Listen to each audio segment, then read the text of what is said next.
Tatlong umano'y scammer na ginagamit ang pangalan ni First Lady Liza Marcos para makapangikil ng pera. Arestado sa entrapment operation ng PNP CIDG.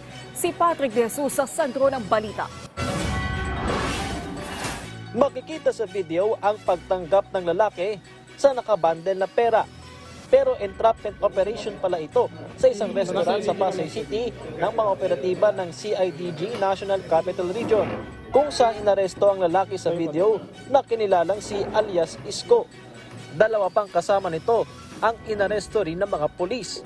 Modus ng mga sospek na gamitin ang pangalan ni First Lady Liza Araneta Marcos at ng First Family, kung saan tinatakot umano ang kanilang biktima na ipasasara ang negosyo kung hindi magbibigay ng pera.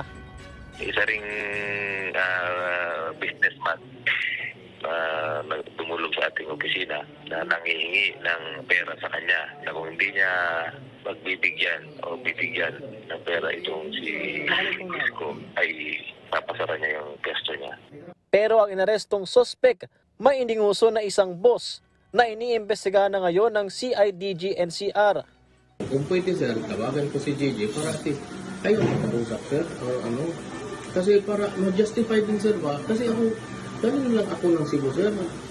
Punta ako dito para at ibigay ko yung pera sa kanila para yung sa posisyon.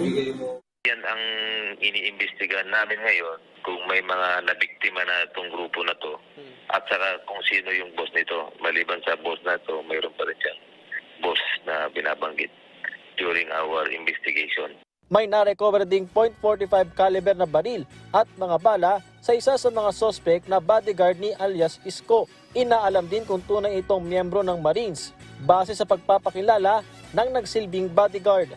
May pananakot talaga kasi kung titignan mo, may mga sarili nga siyang grupo o mga gwardiya. Kasi hindi naman niya kayang manakot yan kung wala siyang kakayahan. Unang-una. Based sa binanggit niya is isang active service na assign ngayon sa Marines. So, iniimbestigan na naman kung totoo o hindi. Hinikayat ng CIDG-NCR ang iba pang posibleng naging biktima ng grupo na magsumbong sa kanila, habang pinaalalahanan din ng publiko na mag-ingat sa mga nagpapakilalang kakilala ng First Family. Isinampa na ang kasong robbery extortion laban sa mga sospek. Patrick De Jesus para sa Pambansang TV sa Bagong Pilipinas.